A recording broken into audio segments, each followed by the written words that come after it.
Welcome back to the Network 83 podcast, where hopefully, with any luck whatsoever, we're going to work our way through Lab 3, Navigating Linux Directories.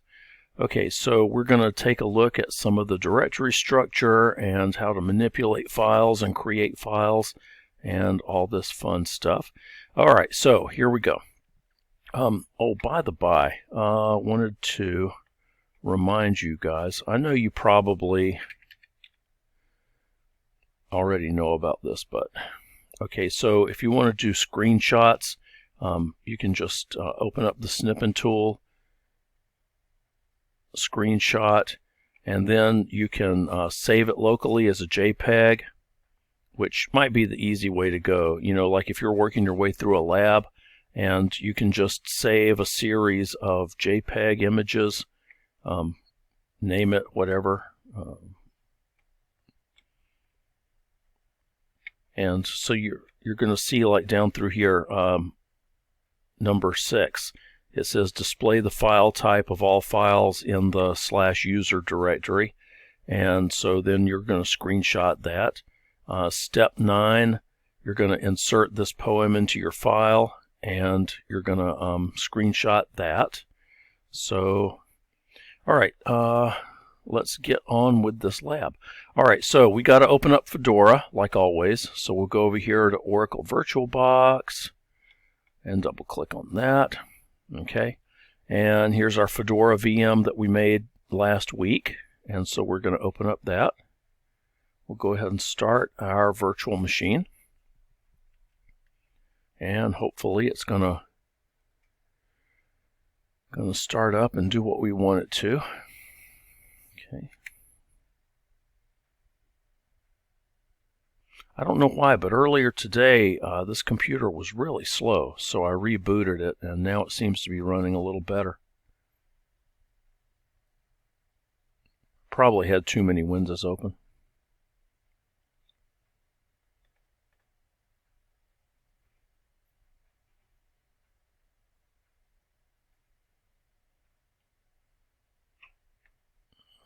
Let's see how this works. Gracious. Okay, so we're back to Fedora. All right, so let's open up a terminal.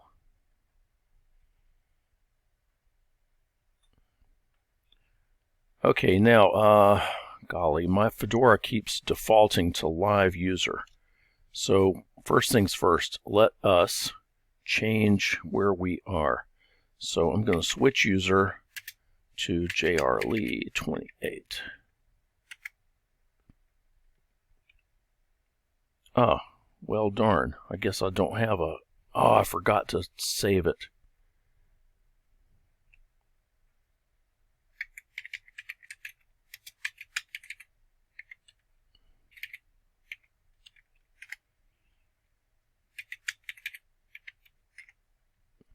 All right, so now I'm here at JRLee28.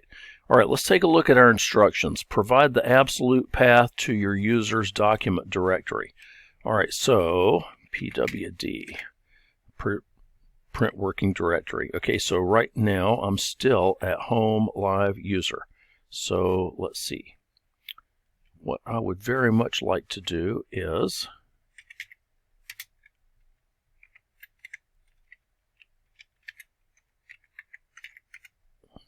okay, so now I'm at my own home directory. Nothing there.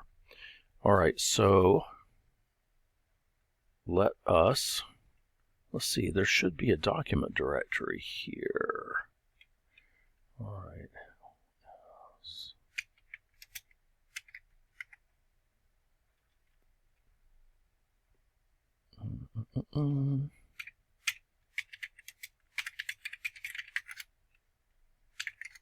All right, now I've got a documents directory.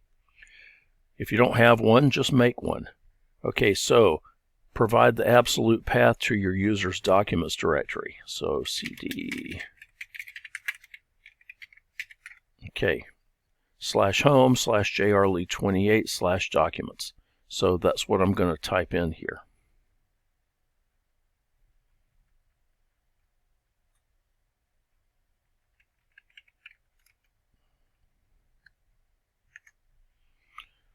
/home /28 / okay, that is the absolute path. That's from the root all the way down to the documents file.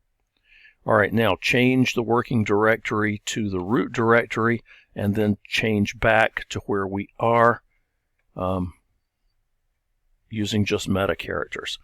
Okay, so if I do a cd, whoops, change directory /, okay, and now if I pwd, okay, now I'm at the root directory. If I want to go back to my home directory, I can do a cd space and then use the tilde character. And now, all right, now I'm back at home, J.R. Lee. All right, very good. So that worked out pretty well for us. All right, now we're supposed to change the working directory to the parent directory. Okay, if you just want to go up one level, then same thing as in Windows, you can do this. Okay, what's the next thing we're supposed to do? What type of files have an association with one another and also referred to as shortcut files?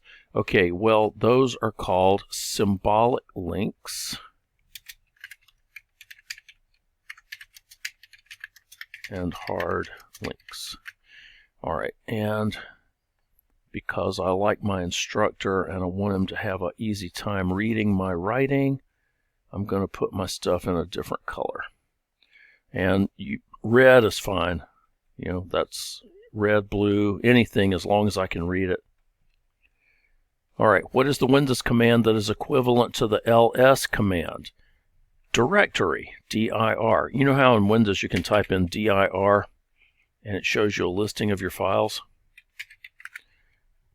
Well, it works here too. Or you can just use ls. All right, now what is the next question? Windows command. Oh yeah, I was supposed to type in my answer here.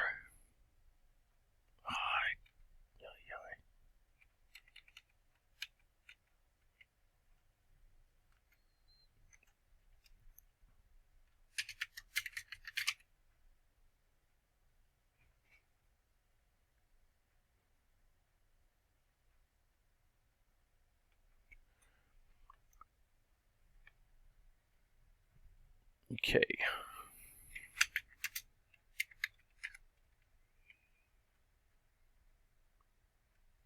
Let's see. All right, I don't have Squatty Madingle in my directory, /user directory.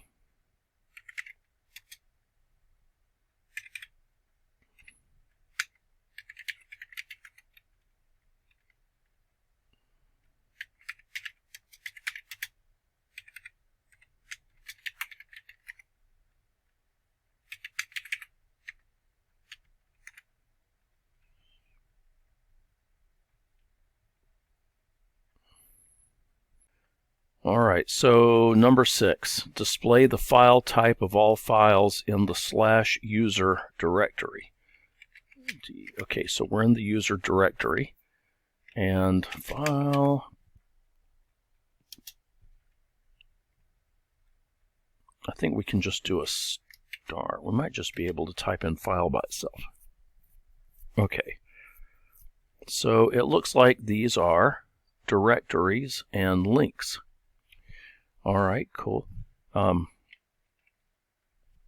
What's the next thing on our list? Oh, screenshot. Okay, so we're gonna snip and just screenshot this. That's all we need. And we'll save it. Okay. And then just minimize that because we're going to need it again later. Okay, display the recursive listing for the /sys directory. Okay, so let's see. ls -r is going to be recursive, and then sys. Okay, well that's a whole bunch of stuff. I'm not going to scroll back up and see what all was there.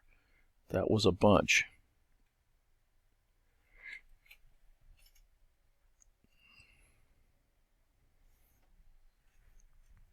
And the other thing we can do is find, I think this will work. Whoops. Okay. All right, so you can either use the ls-R or you can type in find and then the directory name. Okay, so either way ought to work. All right, now then, what's the next thing on our list? Create a new document called lab 3-1. Okay, so what I'm going to do, where the heck am I? All right, I don't want to be here. I want to be, let's see, cd tilde.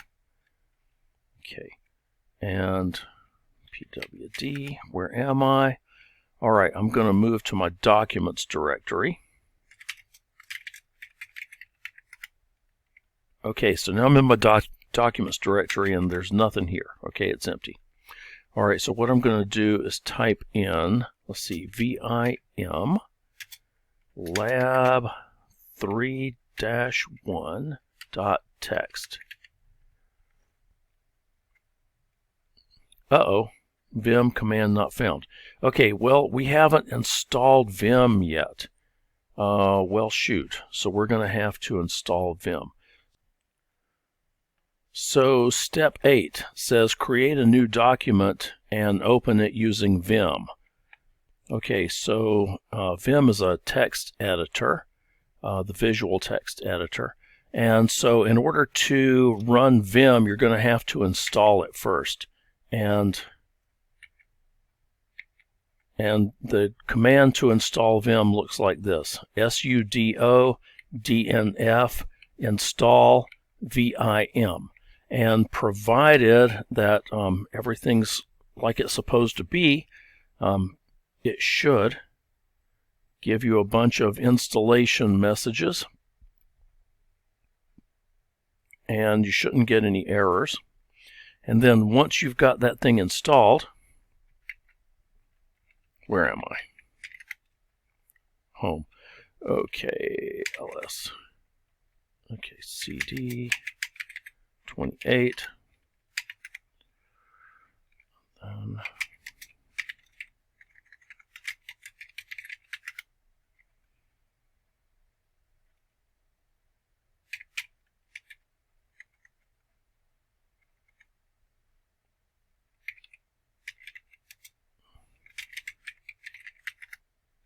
Okay, that's better.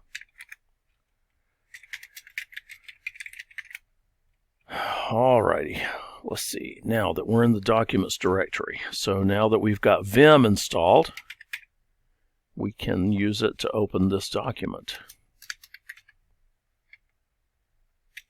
And if the document doesn't exist, this will create it. Okay, cool deal. All right, now we're in vim. This has got, this is an old school text editor, so it doesn't look like the new versions of Microsoft Word. What this does is it looks more like Word 1.0. So everything is going to be done by command line. Excuse me. Okay, so whenever you first open this thing, you'll notice that if you type any keys, it doesn't really do much. If you type the escape key, though, then you'll get this thing's attention, and then you can type I, and that puts you in insert mode. So now,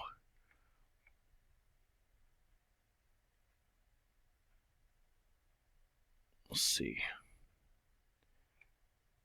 I don't know if this is going to fly or not. Let's see. Can we insert this? I don't think we can. So we'll just have to start typing.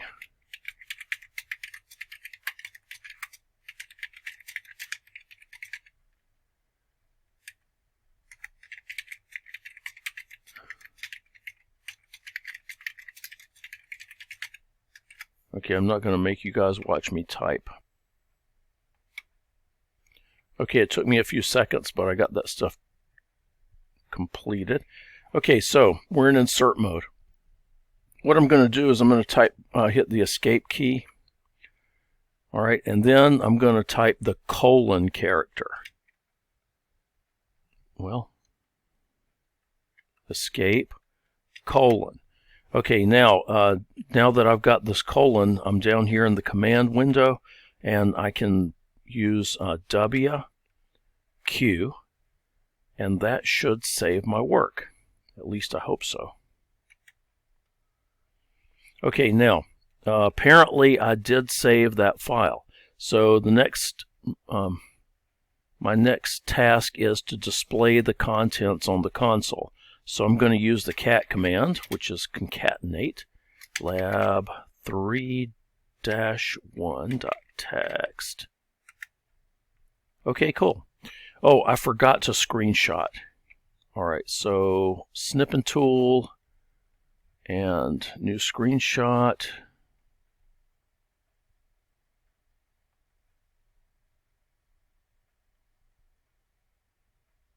There it is.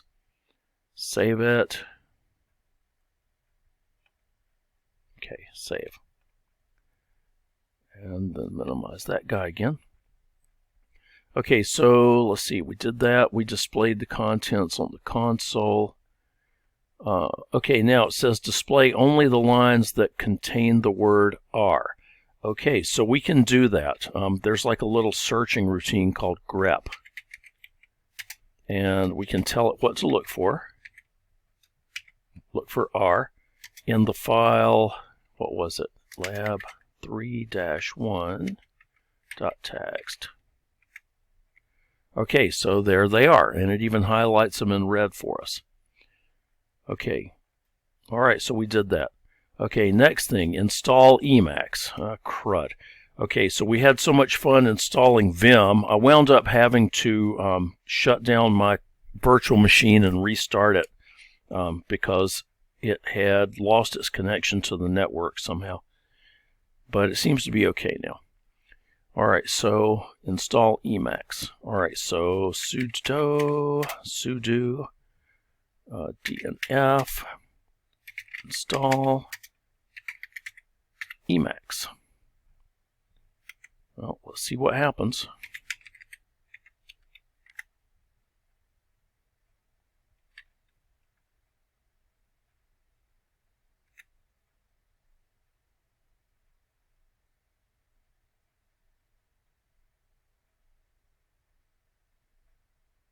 I love fast computers.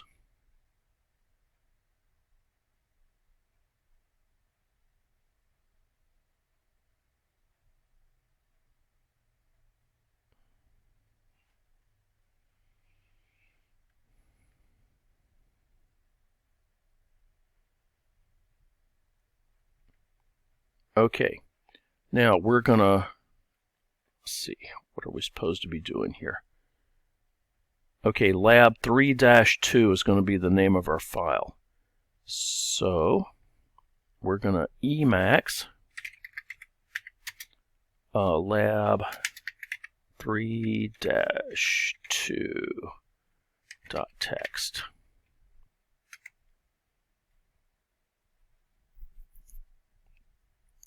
Okay, so it doesn't much care for that. Okay, now Emacs, this latest version of Emacs is like a Windows file. In other words, it runs in a window, but it'll still work. I'm going to show you something else too in just a second. Okay, so here's what let's do. We're going to type a short poem.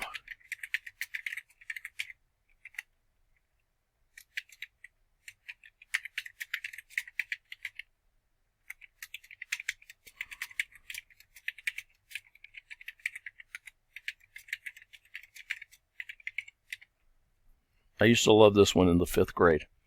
Okay, so we're going to save this file. And hopefully that worked.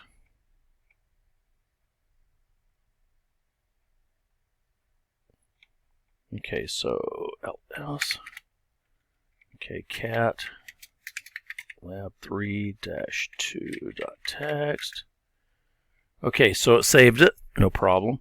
The other thing you can do with Emacs, Emacs will run in just like a plain window. So you can type, or not in a window, but it'll run in, what do you call it, like in line mode. So you can type in Emacs-NW, which I think means no window. And we'll just make a little test.txt. Okay, so you can run Emacs.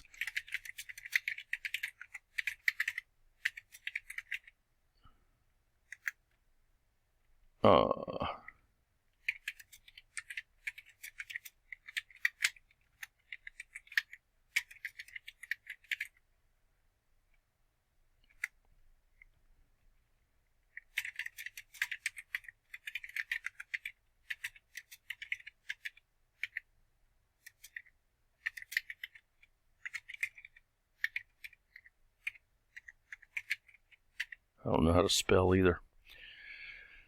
Okay, so I've got that done. And if I want to save my file, then what I can do, Emacs uses control characters.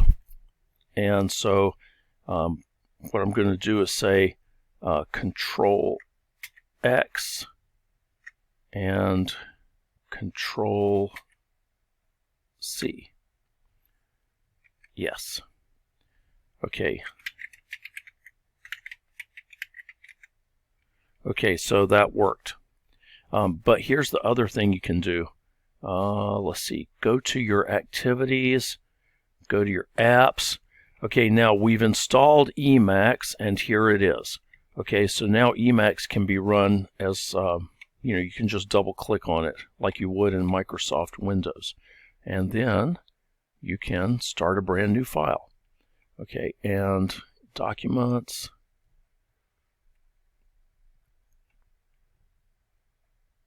Oh, wait a minute. I want a new file. The heck? Okay, let's see. File. Okay.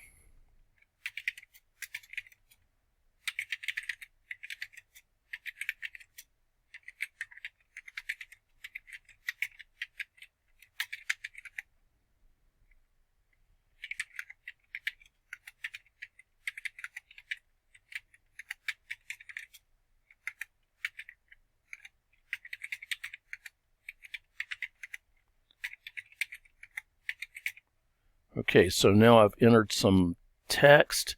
So now I'm going to save it. This is test2.txt. Close this out. Okay. Okay, now the next thing we're supposed to do is the gedit. All right, well, we're going to have to install yet another program. Okay, so here we go. Superuser do dnf install gedit.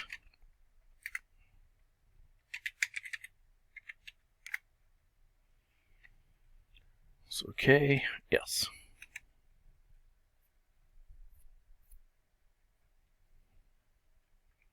Okay, fantastic. Okay, now we're gonna, okay, for gedit, we're gonna have to open this as a window. So let's go back. Gedit, there it is. Okay, and now we're just gonna start typing.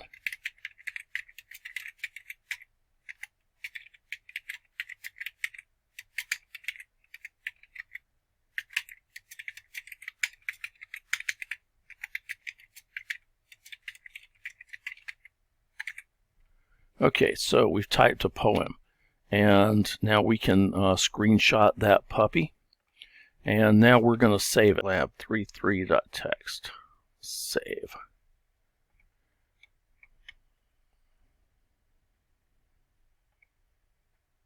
All right, so if I use superuser do to open gedit, then it opens it with, this is kind of like in Windows, where you have to open stuff with administrator privilege sometimes. All right, so I'm going to work on my installation of Fedora and see if I can get my JR Lee account to work right again. Okay, now what we're going to do is print. Okay, we did gedit 3.3. Okay, so we're going to print the first 10 lines of lab32.txt. So we're going to say HEAD.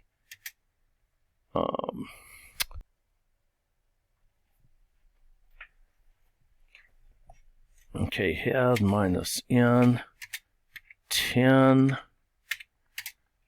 Okay, there's not that many lines in this thing, but what the heck?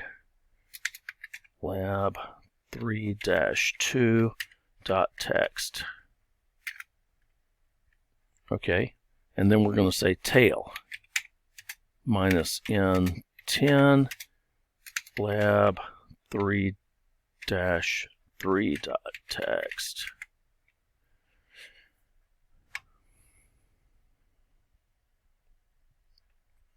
All right, and just for the heck of it, I'm going to screenshot this and save it too.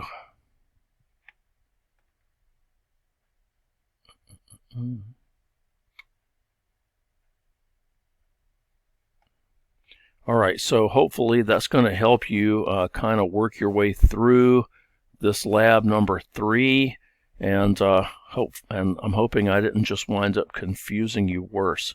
So anyhoodle, yeah, I'm going to experiment around and see if there's a way to cut and paste from Windows into the VI editor. It seems like there is. I just can't remember right off the bat because we're going from a graphical interface to a text-based program.